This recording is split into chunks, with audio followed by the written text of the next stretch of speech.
look at the judgment has been fixed. His judgment on terrorism charge against him has been fixed for 20th of this month. Supposing the case does not go the way of Nnamdi Kanu, are you foreseeing probably tension in the southeast? Not just tension. There might not be election. Honestly, you see this case of Nnamdi Kanu, if care is not taken, it will lead to another thing. It will lead to another thing if care is not taken. But you know that thing I used to tell you, that our leaders, most of them are deaf. You will tell them, they wouldn't hear. The spirit behind Nnamdi Kanu is not a spirit you can intimidate, or you can imprison, or you can hold down. You can't hold that man down. Don't you get it? For over years, you are holding this man, and yet you couldn't find him guilty. You couldn't jail him. You couldn't imprison him, and yet you couldn't even still keep him in DSS custody. Now, the whole world is talking about this man. We are saying it. Whoever that is in charge, whether the president, the chief of justice, whoever that is in charge, should please release Nnamdi Kanu. Anyway, I will beg you once again to take a little time and listen to this man. He's a politician in Nigeria, but he spoke like a prophet here because his words were direct. His words were direct. So please, I want to beg you to spend a little time and listen to him, because we don't pray for any, violence. So we are not praying for any violence, and we are not promoting any violence. But what I'm saying, or what we are begging, is for whoever is in charge to release Nnamdi Kanu, because that man cannot be held down. That man cannot be imprisoned. That man, nothing must happen to him. Please, I beg you to spend a little time and listen to him, please. Nnamdi Kanu, are you foreseeing probably tension in the southeast? Not just tension. There might not be election in the southeast, and by extension in Nigeria. So that's why. Why do you think so? Because people will be disappointed. And, when people are fed up, they no longer fear anything again. The worst will be death. And when people no longer fear death, they have reached a limit where they become dangerous human beings. And that is where this judiciary is pushing us to. And that is the reason why the Mr. President needs to halt this, so that we don't get to that level. Because that is what will happen. We don't even need, you see, they can charge you for anything. I do not, because of the honor done to me by President Tinubu, there are certain things that I have kept to myself that I don't want to reveal. So much I have seen injustice. Injustice has been meted out to me personally.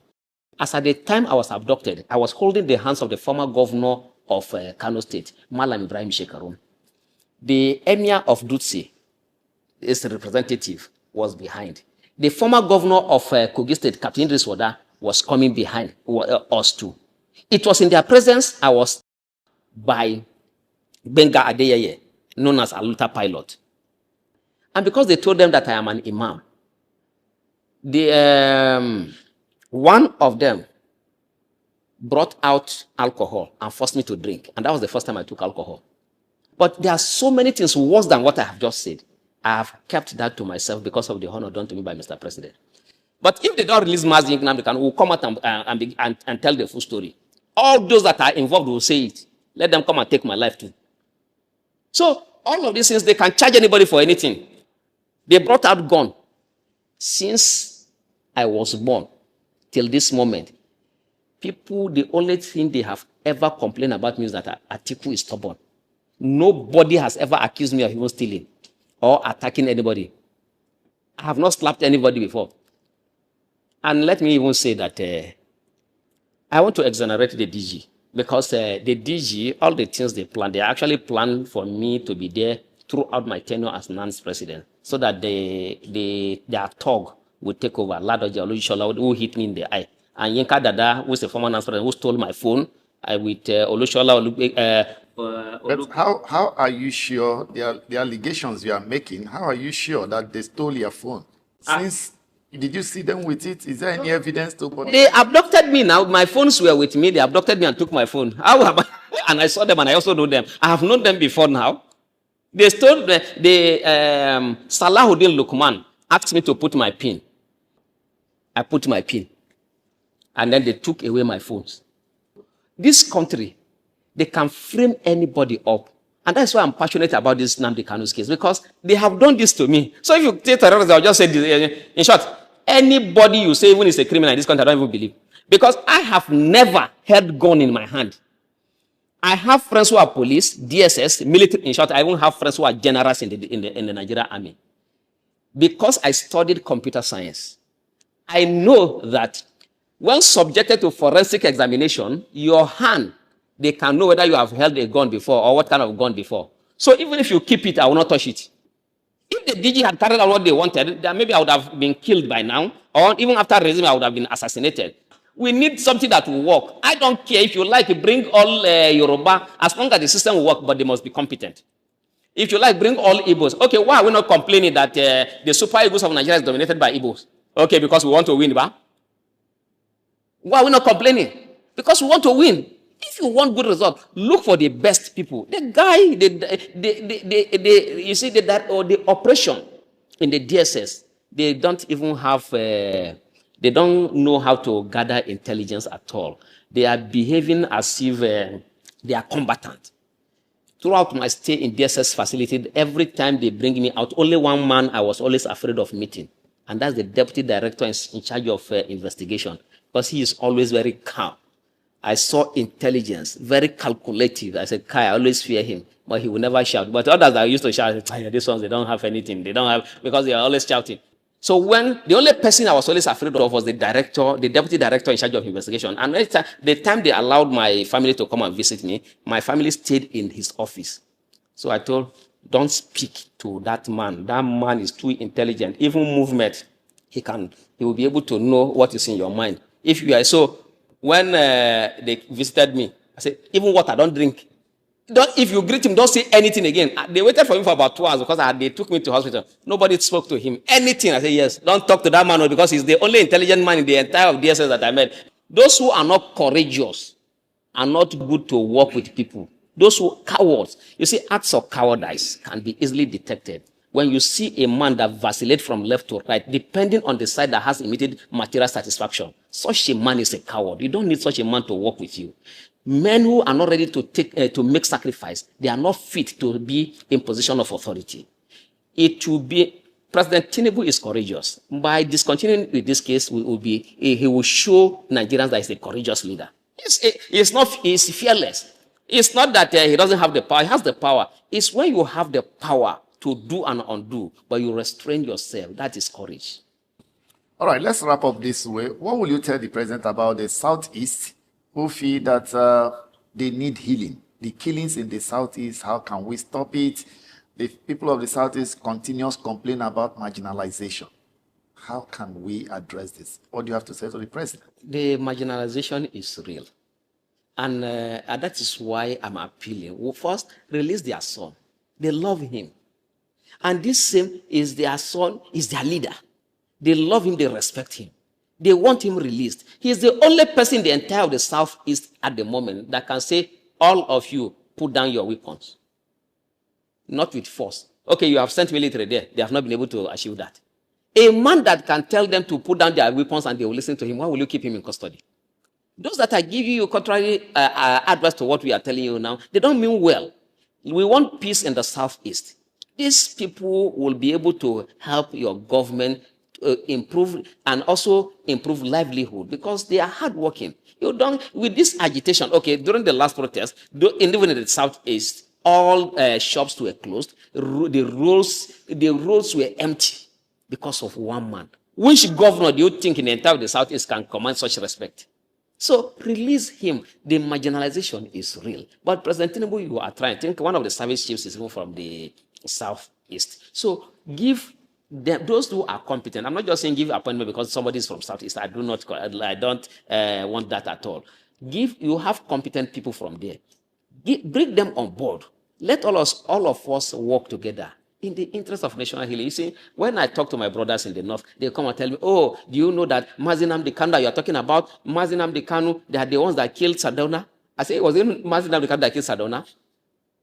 They say, no, it was the Igbos. I say, okay, what about the Igbos that were killed by our own brothers? That, you see, what happened in 1966, a long time ago, the major who took the decision did not consult all the Igbos before he took the decision. It was his own decision. And that decision, many Igbos lost their lives again as a result of the counter coup. Do you know how Ironsi was also killed? I always want a balanced argument, not just arguing because out of a sentiment. Do you know how Ironsi was also killed? There was a counter coup, and many Igbos lost their lives. So now we cannot continue like that. Let us come together and understand ourselves and forgive ourselves. We are talking about forgiveness. Mr. President, if you achieve this, this will be your greatest achievement as the president. Release him so that you bring everybody on board. And you will be seen as even the best president for bringing peace. Anything, all achievements without peace is useless.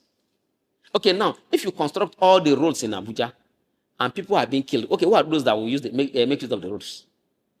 If all the hospitals are even functional, and before people get to the hospitals, they are already dead, what will be the use of the hospitals? Peace is very important. And even Mr. President will agree with me that to achieve peace in the Southeast, don't listen to these governors. You know that you need this man to come on board because they love him.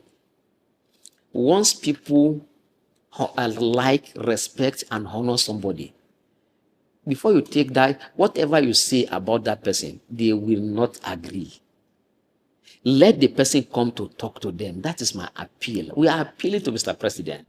I'm not an Igbo man before anybody will come and say, oh, because you're an Igbo man, is your brother. I am only being objective, and because I don't even have based on personal interaction as well. Based on personal interaction and the reality on ground.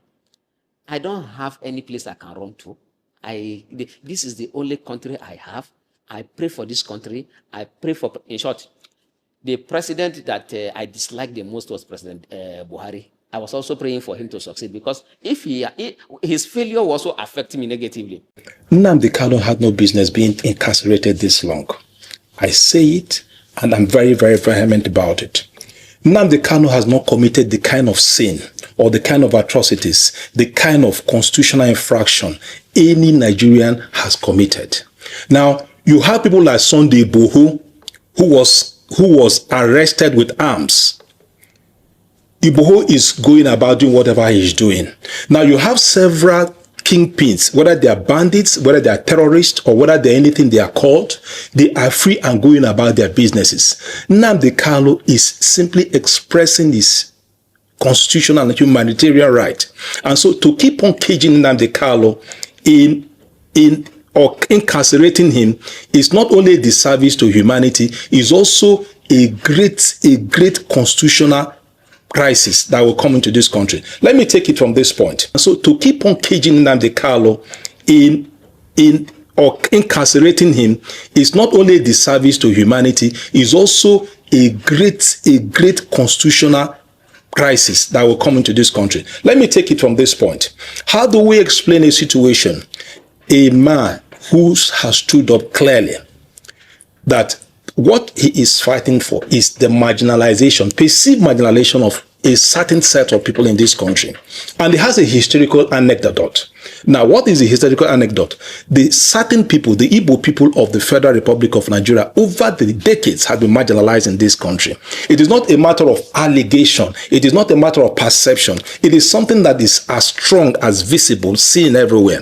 And Nnamdi Kanu has stood up as the only person that consistently over the years and had said to everybody that my people are suffering, that my people are not enjoying what they are supposed to enjoy in the country called Nigeria. On account of that, he stood up and questioned the Nigerian state. So now, the Nnamdi Kanu issue is a multi-layered issue. First of all, you need to understand that there is a legal perspective to it. There is a political perspective to it. There is an economic perspective to it. There's also a socio-economic perspective to it. Now, let's look at the legal side of it. This is a man that was arrested in 2022. 2021. And when he was arrested, what was he arrested for? The charges were terrorism, treasonable felony, and managing an unlawful society. Now, those are the three things that he was accused of. Now, they went on trial. By 2017, the court granted him bail, and he came out. By 2022, when they attacked his house. They attacked his house in Umuahia. The natural instinct for somebody to survive is to see how he can survive. It's just to find a way to exit the environment where he was being attacked. And so he fled the particular scene, and he's fled of the particular scene. He found himself in the UK or wherever it is. And on account of that, they said he has run away. Now, the point being made is that while he was there, an arrangement was done to get him from Kenya, where he went to, and brought him back to the country. Since then, the legal issue has remained the way it is. It's not been moving forward. It's not going back.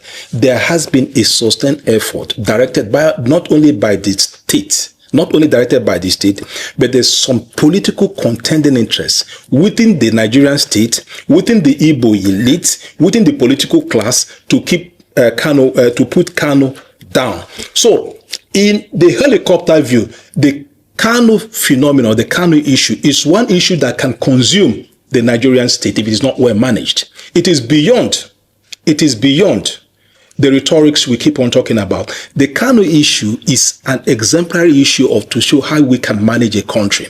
And if that is not done properly, if it is not done methodically, if it is not done with a sense of genuineness on the part of the Nigerian state, to see how they can have a political dialogue to manage the situation, it will definitely create more crisis. Of course, as we speak now, the Southeast is agitated. There is a plan of a protest that is coming up. Now, the nature and the reason the entry of that particular protest, that we're also trying to analyze. But the one thing remains that there is a very large number of population of Nigerians, whether they're from the Southeast, whether they're from the South, whether they're from the Southwest, whether from the North to the North. Everybody has one particular focus now to getting Nnamdi Kanu out of the place.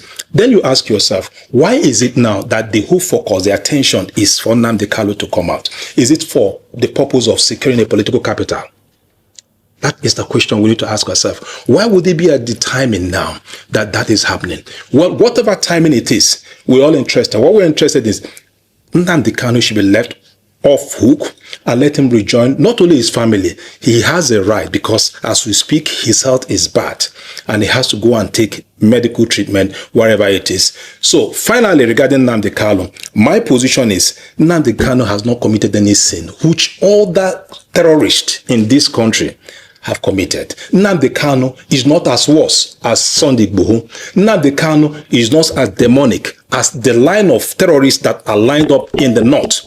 They're everywhere. Nnamdi Kanu is not as evil as the bandits that spread out. That you have a bandit that will come and have a meeting with the Nigerian state operatives. Yet Nnamdi Kanu, who did not carry a gun, who did not do anything that is inhuman to speak like this set of people, is kept incarcerated in a cell. It's time for Nnamdi Kanu to come out from the prison, and we can move forward for a political dialogue on how we can reintegrate the Igbo people back to the nation state called Nigeria. There is a huge crisis among the political elite. Now, the lack of cohesion amongst the political elite is one factor that we need to also ask ourselves. Now, you need to find yourself, who are the governors of the Southeast? How did they get to where they are? You're talking about Mba, who just defected to APC. You're talking about Alex Uti. You're talking about Soludo. You're talking about several of the governors in the Southeast. Francis Wifre and Hope Uzodinma and the rest of them.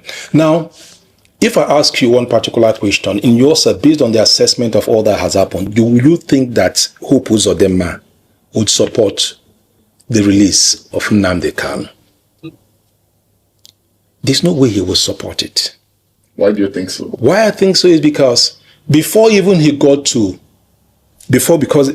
incarceration, you saw the battle not only the media battle, you saw the punches, you saw not only the verbal punches, you saw the political volleys that was going on between himself and the governor of Imo State. Now, not only that, he sees, Hope Uzodinma sees Nnamdi Kanu as one of those who had made Imo State ungovernable for himself. So no right-thinking or rational governor will want Nnamdi Kanu to come out.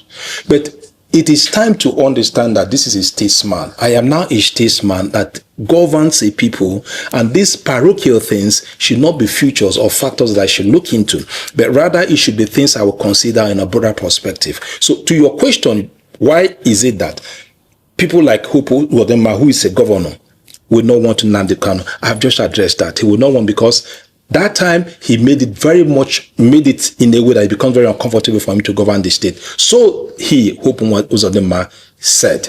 Now, for other governors, you need to understand the background of Oti himself. Oti is not a very noisy person. Oti is a very sound, professional, laid back, but organized political leader that is doing much in Abia. And that is his constituency. I do know of a certainty that OT has been at the background doing a whole lot for Nnamdi Kanu to come out, even though he might not come out in the media to talk about it. But there's a lot of work that's been going on the ground to see how Nnamdi Kanu will come out. First, it is his constituency, because that is where he comes from. Secondly, it will also be a political plus for him. Thirdly, it will now also bolster his chances of re-election. Fourthly, it will put him in a position to even get closer to the president and also to see how they can project the Igbo cause. So I see him being at the forefront of this particular campaign, but he is being also very, very cautious in his movement. Now, for people like Wunfuru of Airborne, I can see neither here nor there where he is. Of course, you should understand his political mentor, Umahi. Umahi is vehemently opposed to anything that has to do with the Biafran cause. So I do not see any difference. I do not see any impact. I do not see any way his boy to speak, or his political son will want to go to want to do what he doesn't want to do. So that's for Ebonyi himself. Now for Soludo, you know Soludo's position regarding this. Soludo does not take kindly to anything that has to do with this Biafran cause and all that. And he has voiced that over time. It's not hidden. His position is very clear. Now to your question, why is it that the Southeastern governors are reluctant to come out forcefully to now, as an umbrella body, to see how they can get Nnamdi Kanu out of incarceration?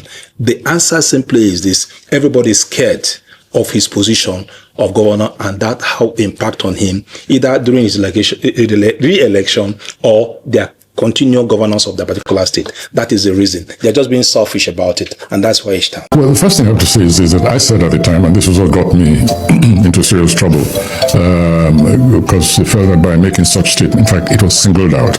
By making such a statement, I was trying to demoralize the federal side and actively promoting the Biafran cause. When I said, and I wrote, I said, you cannot defeat Biafra. I said, and people thought I was merely talking of they took a very simplistic approach to understanding that. I thought I was talking about the battlefield, on the battlefield. Well, that was involved as well, because when the people are determined, they are willing to sacrifice anything to preserve their identity. When they feel they are on a righteous cause, it's difficult to defeat them. Yes. If there's any, shall we say, military defeat, it's only temporary.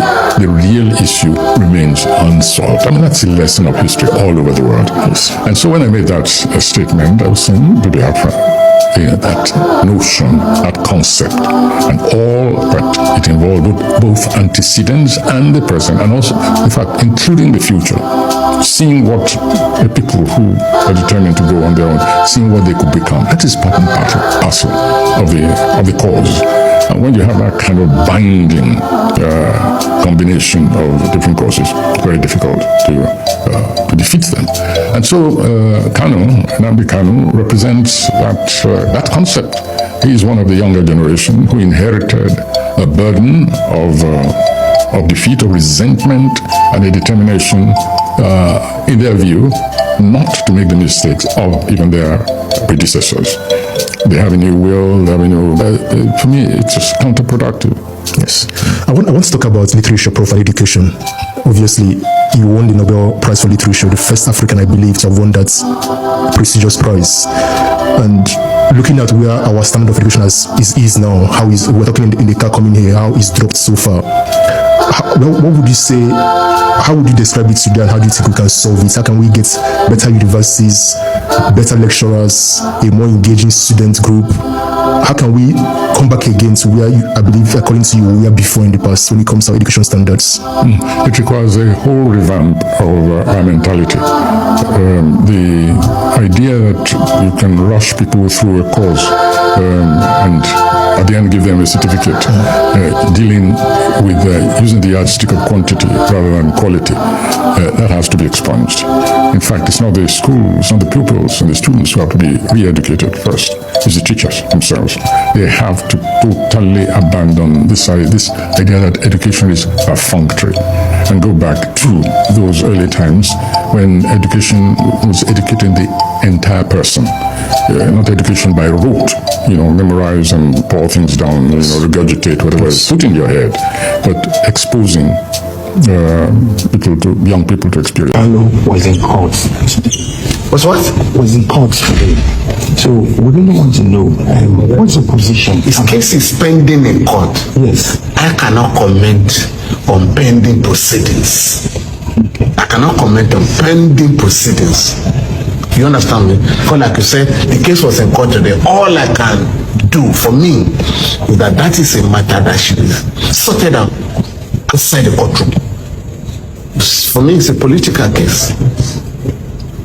Yeah, and if you have a situation where some governments are negotiating with bandits or other criminal elements, there can be no basis for not having that matter resolved politically. I decided to pay a courtesy call on the governor of Katsina State, Dr. Alex Oti, who actually used to be my comrade.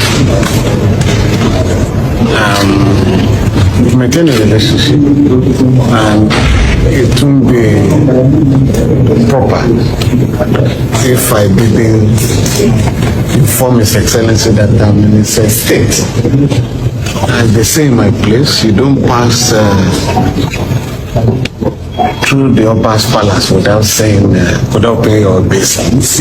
I just came to let the governor know I'm in town, and then we had cause to discuss a couple of things. Well, I've been coming here since the inauguration of the civilian government since 1999. And I can say without any fear of contradiction that I've seen signs of governance, which was not there before. I've seen evidence of physical development. I've also spoken to people. It's not enough to go around and see physical development without finding out from the people how they are faring. And I've had very positive comments from the people. And so part of my discussion with His Excellency is how to intensify these efforts and ensure that the people remain the center of the administration. The people must benefit from the dividends of democracy. And that is the best measurement. I've gone around, I've seen gurus, seen good schools, hospitals, and I am very confident that the government can do much more than he has done. And he owes some of us a duty, right, to to ensure that it does not disappoint the people. Some of us will not spare him if he does disappoint the people. Yeah. Nnamdi Kanu was in court today. Was in court today. So we really want to know what's your position? His case is pending in court. Yes. I cannot comment on pending proceedings. Okay. I cannot comment on pending proceedings.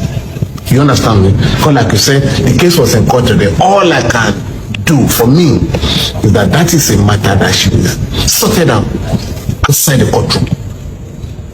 For me, it's a political case. Yeah, and if you have a situation where some governments are negotiating with bandits or other criminal elements, I mean, there can be no basis for not having that matter resolved politically. Having heard all this, what do you make of it? Drop your comment in the comment section, all right? I have a lot of updates I want to share with you. Thank you very much, and may God continue to bless you.